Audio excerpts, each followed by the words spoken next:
Vikings premiered on the History Channel in 2013 with little fanfare. It was the idea of Michael Hurst, and it told the story of Ragnar Lothbrok, who was the first Viking to go west to England, mixing historical facts with songs and ballads about the legends. Surrounding these larger-than-life characters, Hurst made a bloody, interesting series that ran for 6 seasons and led to a spin-off that just started on Netflix. Before you watch Valhalla, you might want to watch the first series again, if only to see some of these classic moments.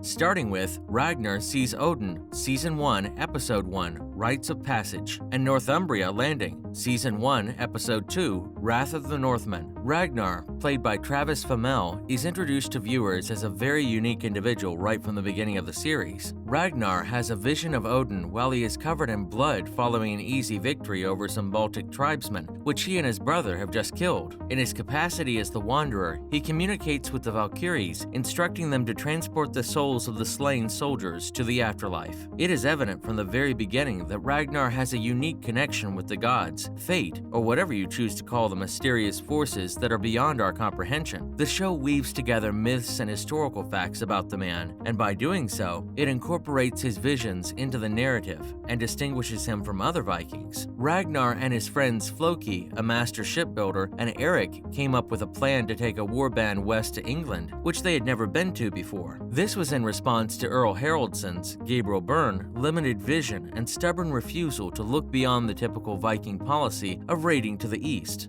In this region, the people weren't any richer than the Vikings themselves. What takes place after this is one of the most significant first encounters between two cultures in the annals of human history. Ragnar and his men launch an assault on a community of monks who are confident that God will shield them from harm because of their piety. They take the treasures from the monastery and kill the monks who live there, but the actions they take have a lasting impact on history. Next, Battle of Wessex, Season 2, Episode 9, The Choice, and Athelstan's Death, Season 3, Episode 6, Born Again. Earl Haraldsson loses a fight with Ragnar, which means that Ragnar is now the Earl. Stories of what he did in the West got around the Viking world and caught the attention of King Horik of Denmark, Donald Logue. Since there were a lot of fighters who wanted a piece of the treasure and glory in this new land, the two joined forces and brought a large force to England. But even though they meant to attack Northumbria, the Vikings get blown off course and end up in Wessex, where they meet a much stronger and smarter king. After their attempts to get along fail, they fight each other several times until they are led into a trap and lost in this large-scale battle. At the start of the series, Floki, Gustaf Skarsgård, and Ragnar are best friends. They are both Vikings and love their culture and history. Ragnar is a practical person who is careful about who he lets in, but Floki is pretty close to being Ragnar's best friend. That changes when Ragnar makes friends with Athelstan, an English monk who was taken prisoner on their first raid and played by George Blagden. Ragnar teaches Athelstan how to be a Viking, and Athelstan tells Ragnar about heaven and the Christian faith. Floki is worried about their friendship because he thinks that their relationship goes against what Christianity teaches. He kills Athelstan in cold blood because of this point of view and his jealousy. The scene where Ragnar buries Athelstan is one of the most heartbreaking in the whole series. It shows that epic moments can happen in both battles and small emotional scenes. Moving on, Assault on Paris, Season 3, Episodes 8 through 10, and Assault on Paris, Part 2, Season 4, Episode 10, The Last Ship. Paris is everything you told me it would be, and I am bound and determined to conquer it. Athelstan taught Ragnar a lot of things, and one of them was about the city of Paris. Paris is a big, walled city with unimaginable wealth inside its gates. Ragnar gets together a huge group of Vikings and sends them to fight. Their first attack is a huge failure, and many people were surprised when Ragnar put Floki in charge. By design, as Ragnar knows the death of his fellow Vikings is torture to Floki. They finally win by pretending Ragnar is dead and asking that he be buried inside the walls. But Ragnar comes out of the coffin and takes the emperor hostage, which ends the siege and gives them victory. After their first victory over the Franks, a small group of Vikings led by Ragnar's brother Rollo decided to stay behind for the winter, Clive Standen. Ragnar is a very smart soldier, but he has a fatal flaw. He puts far too much trust in the people he loves. Rollo is a good example. When he was Earl, he already betrayed his brother, so he does it again when he joins the Franks. Ragnar's second attack on the city was really about getting his own back. Ragnar is shocked and hurt by his brother's betrayal, and his real goal is to kill him. Maybe this is why, unlike the first attack, which was successful, the army he leads is turned back by the Franks, with the help of Rollo, who knows how the Vikings plan and fight. This scene has both big-scale action and dramatic stakes that work well together. Next up, Who Wants to Be King? Ragnar's Death, Season 4, Episode 15, All His Angels, and You Can't Kill Me, I Am Ivar the Boneless, Season 5, Episode 3, Homeland. Ragnar's downfall happens quickly after the second siege of Paris. When he gets back to Kattegat, he is a broken man. He then goes into exile for 10 years, leaving Lagertha, Catherine Winnick, and Bjorn, Alexander Ludwig, in charge. His sons talk about what they would do if he came back. They say they would kill him, but he ends up killing them. Ragnar's reason for coming back is easy to understand. He wants to die. When no one in Kattegat will take over as king, he gets a small crew together and sails to England. Here, he is caught and given to King Aella, Ivan K of Northumbria, who was his first enemy. He is put in a pit full of snakes and killed, but not before he told his sons they would get their own back. It will be hard for Ragnar's sons to grow up in the shadow of their father. Bjorn is a lot older than most, so he stands out by going his own way. He follows in his father's footsteps, but in his own way, by putting together a group of Vikings to go explore Spain and the Mediterranean. Ivar, Alex Ho Anderson, one of Ragnar's other sons, is probably the one who is most like his father. Even though he can't use his legs, he is also cruel, fearless, and completely loyal to the Norse gods. This is because Floki helped raise him. In this episode, he does his most badass thing when he keeps a whole army of charging men back just by threatening them. Finally, The Great Heathen Army, Season 5, Episode 13, A New God, and Bjorn's Death, Season 6, Episode 11, King of Kings.